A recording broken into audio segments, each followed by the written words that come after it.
I got into Hot House 10 in 2014 with Chris Landreth and learned more about animation this way and brought some of the medical illustration expertise into, back in the day, we were calling it medical expressionism because it was still using that language, but in animation.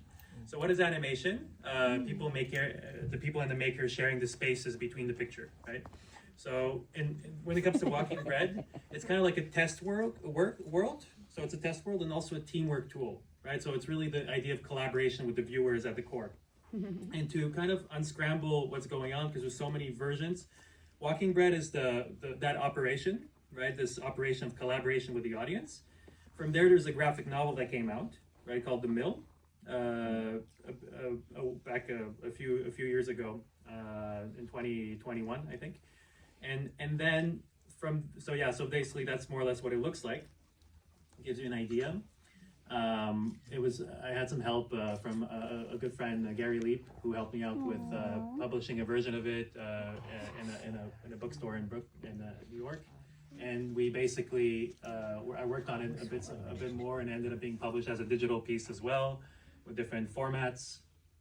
And it's kind of like a variable format here and there. As a static piece, right? So that's some of the images. It gives an idea that the storyboard was pretty much kind of set up ahead of time. So the graphic novel became the film, right? So we adapted the novel into Bread Will Walk, made many changes, good ones to make it condensed because it was 110 pages, and now it's the film you just saw. So that operation has two icons. Some know it. So you have Turbine and you have the bread zombie. Okay, I'm really inspired by a quote by William Burroughs called "Its language is a virus from outer space." So this idea that language hops from one organism to the next, but it's kind of like in between the frames, a bit like with animation. It's this thing that fluctuates. So for me, the best way to do that thing with the turbine and the bread zombie was through a channel, so that it can kind of migrate from one thing to another. And the channel was a Giphy channel. That's where it started.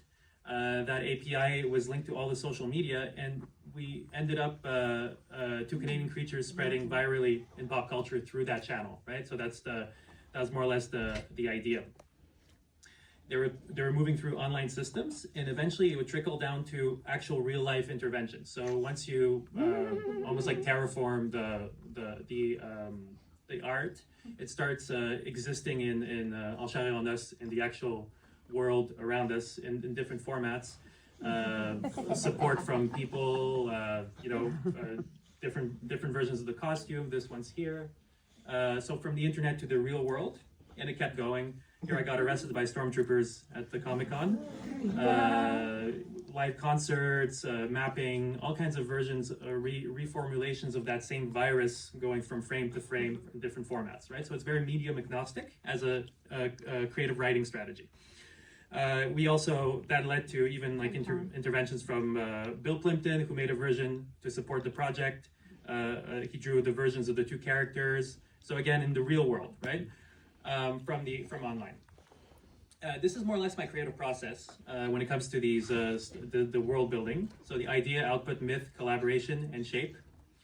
These are reiterative, so they kind of follow up one after the other. It's a very reiterative process, right? So this can apply to any other project. So the first part is the idea, right? So in our case, independent stories.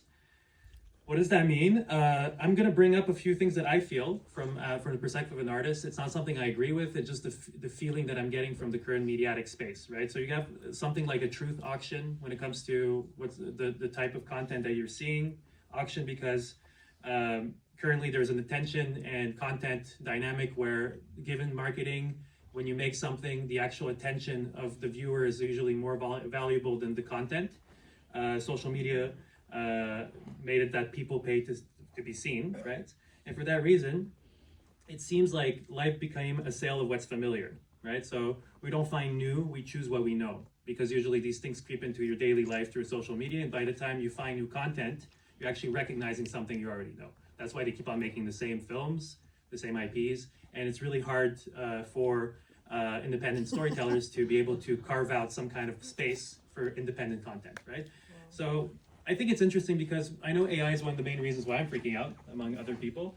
But before AI, big voices used to set the rules on these things. So small artists would copy to be seen, right? So we did an experiment with this project because it's the exact opposite of Comic-Con. So we went to Comic-Con to kind of have that interaction just as an experiment.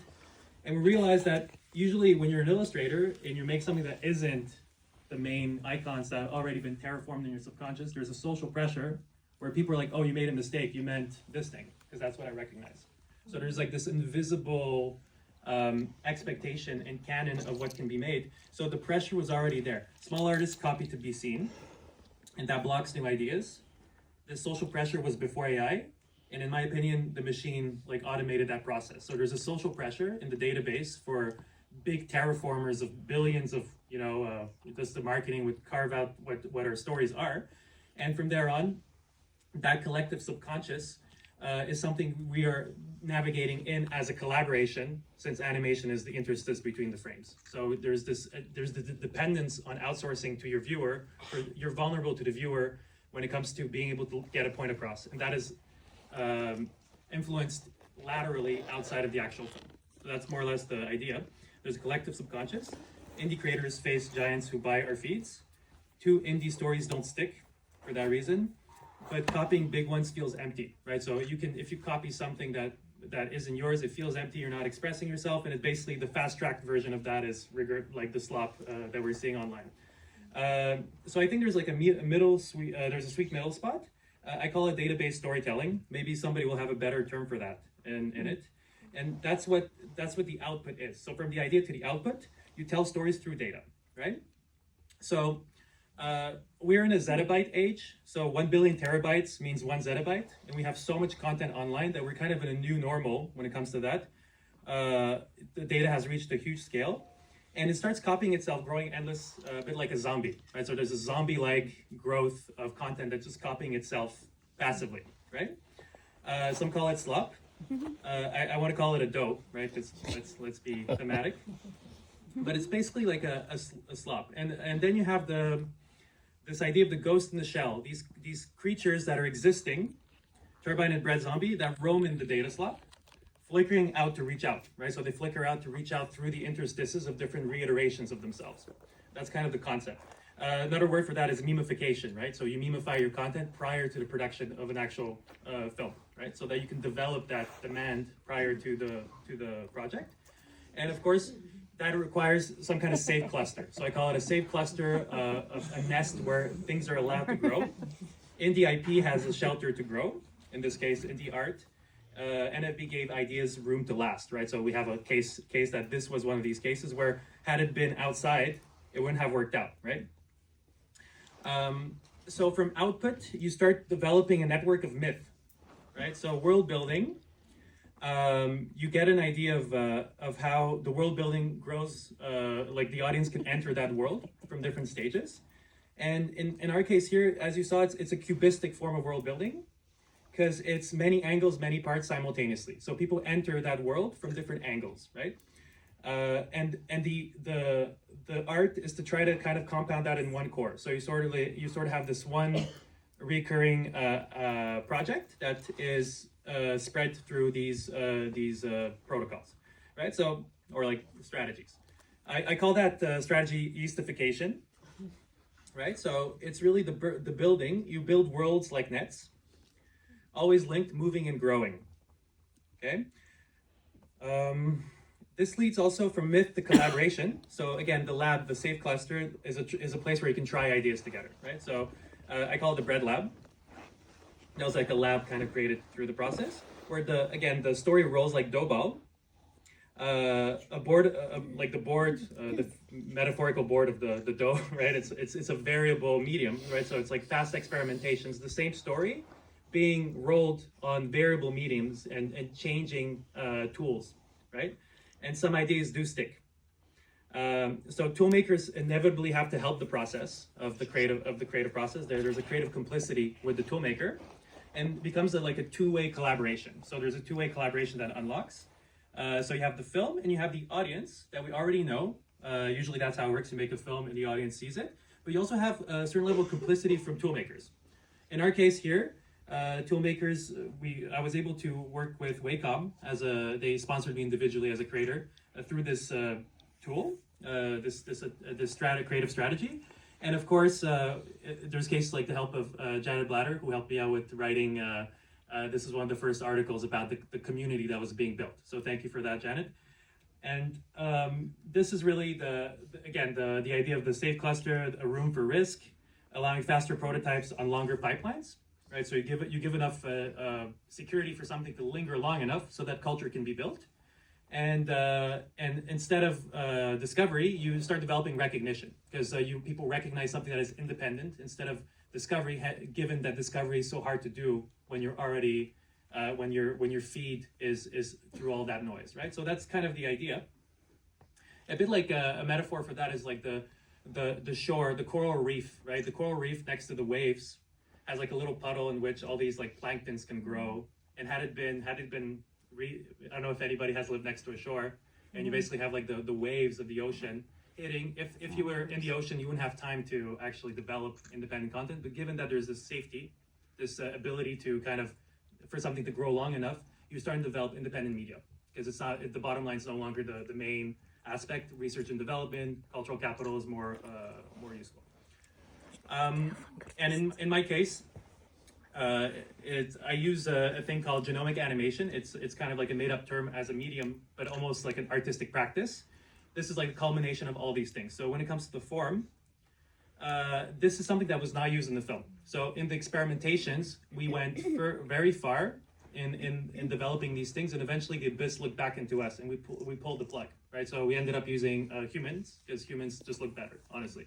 But it gives you an idea of like the work of the humans look better. And for this reason, when you look at data spillback, so all those things we looked at, we have databases that eventually spills back. The idea of an image genome, that is a code that holds every possible version of a picture, right? So I have the genome of all the versions of one picture, which is that database that we looked at.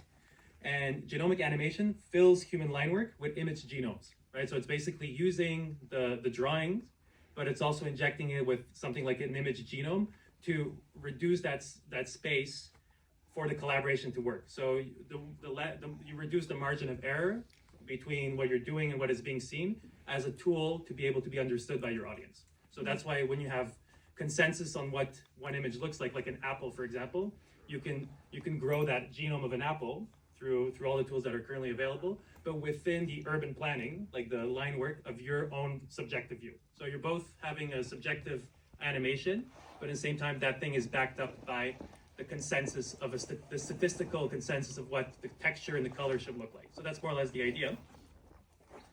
And that's human-computer interaction and not AI, from where I stand. It's kind of like a prosthetic, right? So it's like an extension of your creative act. It's a way to connect through shared symbols, but you need balance. So here we have an example where I have an iconic, like character with little eyes. This is how the database is pressuring you. It's correcting you to do what you ought to be doing based on statistics. So it says like, why doesn't it look like Pixar? It should be like Pixar. So it starts correcting you, right? So you see how it pulls the eyes to this triangle that is more statistically probable. So that's a great example of how an IP that is independent has not enough room in the database. So the prosthetics of that of your figurative body, a metaphorical body, is like tilting you in a very subtle form of censorship to what is what you would have statistically done instead of what you did, right? So it's like this weird. Maybe someone has a better way of saying this, but I think you get what this is. So you need balance, and that's the the elegance you're sculpting between these two extremes. You either back up your work with production value, that's incredible with all these new tools that are available, but whenever they start censoring you, that's when you stop using them.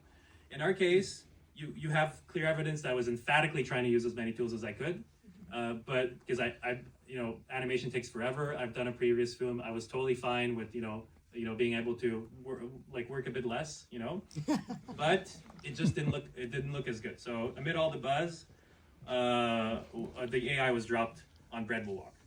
So these were experiments and so on, but it didn't end up in the final product. Okay, so this book was brought up to Jelena, so I'm very grateful, Jelena, that you were part of this process. We worked on Turbine prior, and we basically brought the story to a production pipeline: investigate, development, production, post-production, and market. So we have quick research, sketches, and tests. Basically, the earliest stages, right? So we have drawings, just it's studying the idea, doing research, just basic research on different things. This is way before any this is like the first stage before you even get going. You just start brainstorming, and a lot of research on different tools, different forms of animation, you know, and eventually visual tests as well.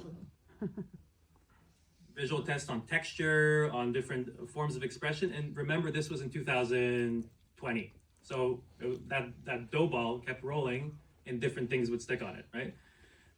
Visual story, so in Investigate, we did research, visual tests, story sketches, right? So here you have this idea of a story art, like a geography of everything that happens in the film. We start from the apartment, we end up in the mill, as you saw in the film. And this is just a way to like conceptualize that. And that is linked to all kinds of sketches, all kinds of story sketches that were just like done in variable mediums, mostly hand-drawn and some digital collage. And here, eventually, I want to thank Alexandra Lemay for lending me her stop-motion set. So thank you for that. Again, this was used as a way to schematize space at the investigate stage, and of course. We start off with drawn storyboards, but eventually the stop-mo doll that is currently circulating in here, like a ghost in the shell, you know, and the database. That thing was a test that led to basically technical trials with stop motion, right? So this is an example. Eloi Champagne, Yannick, Mathieu, Yannick Grandmont, Mathieu Tremblay, they all helped out with the process of developing these assets from the very start. This is the doll that's currently circulating, and that led to that basically helped us evaluate the technical feasibility of the process, hoping to try to go forward. And development was really where the writing, design, and research and development was much more acute, right? So we start with script writing. So the whole thing was rewritten a few times, making it just right. Some further types of maps, more in-depth maps of the whole story. From script writing to storyboarding, right? So all the stages. At this point, it's getting more and more close to the final. And then you know so on, right? So you have different developments of that. Then you have the animatic. So this is very low res, I realized when I saw the big screen. But essentially, yeah. So just all the frames, just getting all the images in there. Usually, I try to do it 6 frames per second for the first round, and then you start polishing it more and more. It can be 4 frames per second as well, right? The fun part, I think a lot of people love that. I'm like a concept artist without an industry. That's kind of how I see myself. It's kind of like love that kind of stuff, but don't really not part of an industry in that sense. But like I love doing designs. So we have our zombie character, design Bible of the characters, and so on. Right? Some of you will know where that's from, right? So a little wink at the Akira fans. But yeah, so for vehicles and stuff like that, you know. Big fan of, I like doing that kind of stuff. Again, the virus going from pop culture element to pop culture element, but kind of reenacting itself. In that sense, some more art done for really to get a feel of what's going to happen in the film, right? At least the visuals. Some of the building studies. So, you know, of course, a lot of it never ends up in the movie. That's usually how it goes, right? But at least they exist. Characters, right? So our main character.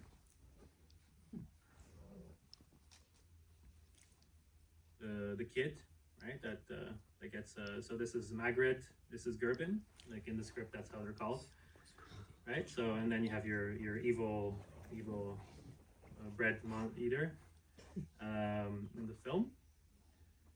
And yeah, a lot of that R&D ended up being useful, even though we didn't do a stop motion film at the end. A lot of the continuous shot element and all that was, we had the opportunity of schematizing these shots thanks to a lot of that R&D. So things that investigate and in development end up coming back even if it's not in the final project. Great example of that. Some more examples, even with 3D, leading to the pipeline.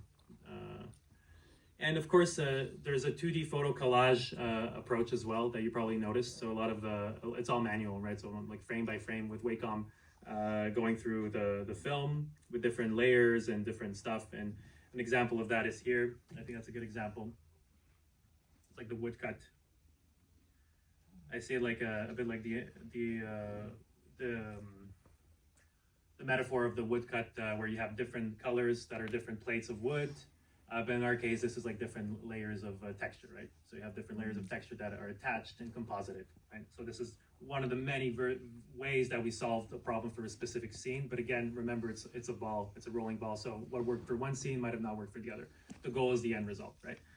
A lot of the bread stuff, we mentioned the oven. That was a fun element. We tried to do the oven indoors, but yeah, it was a fire hazard and so on. So it was not the best idea. This is again just another rehash of some of the strategy. That is again very it really varies from scene to scene. But yeah, you start off with the drawings as you know it. A lot of things were dropped at the end, by the way. But here, in that development, we developed. This is still hand drawn. Then you have the next one is going to be this is the depth-aware interpolation. So motion flow available on DaVinci and Premiere. You can like kind of smoothen it. And those are some experiments that were eventually dropped with diffusion models, in that pipeline, right? So this is kind of an example of how you composite the different stages.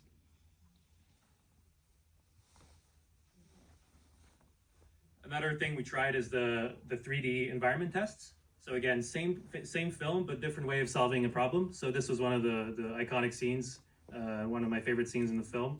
And we tried with Nicolas Hernandez. He helped out generously with some of the designs. Yeah, so this gives you an idea. This is kind of a fun little thing that I wanted to share. But yeah, basically here it's like, how do you have like a virtual 3D space? How do you start mapping your film, right?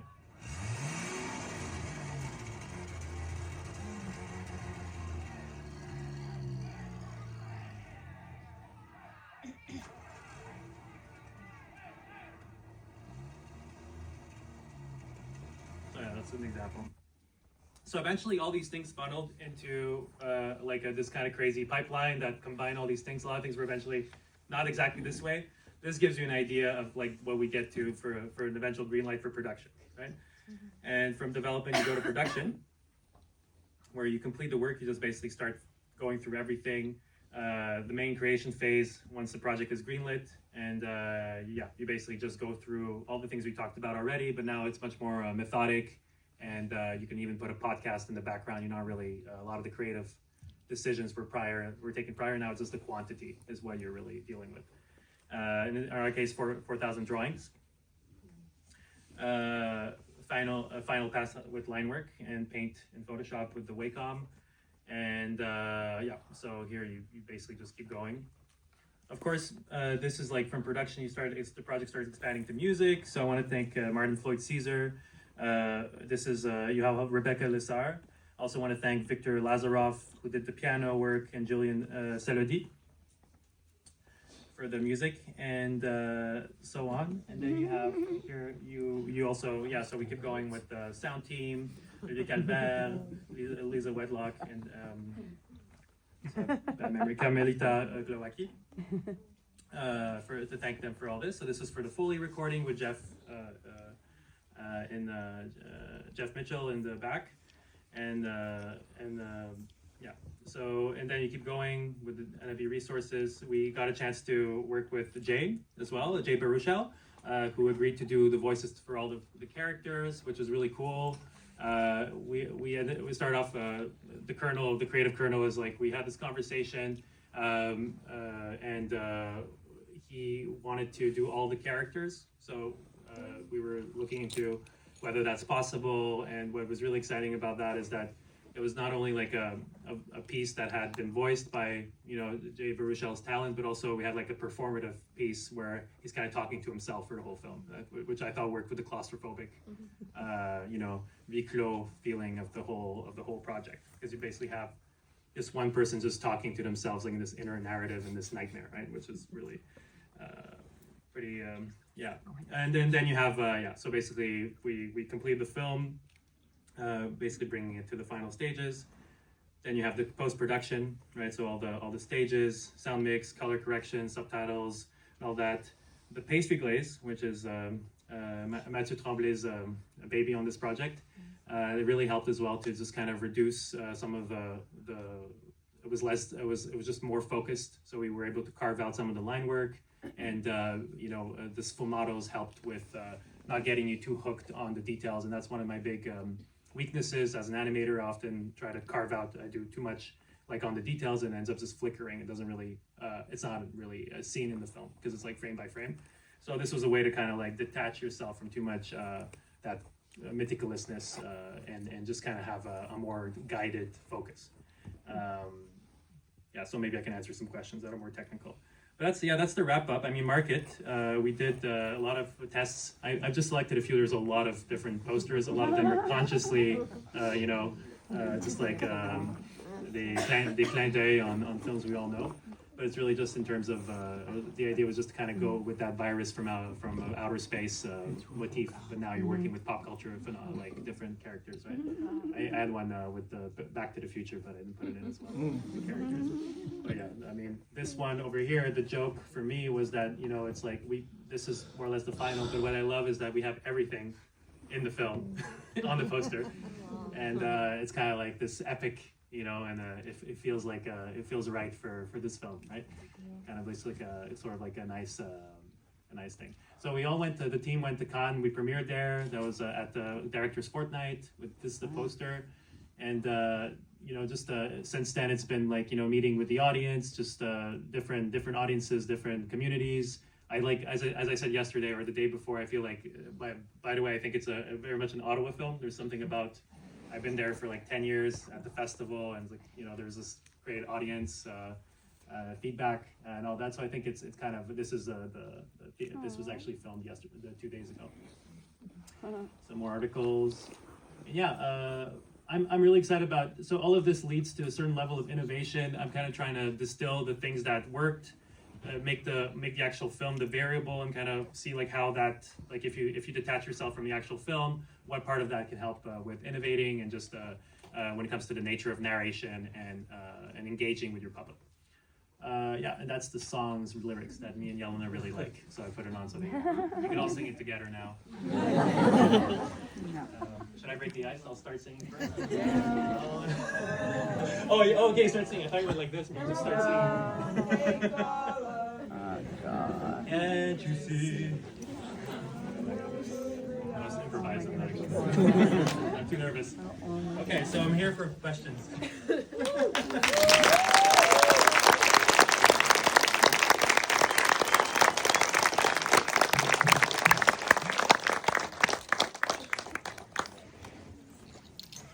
7 minutes. Yes.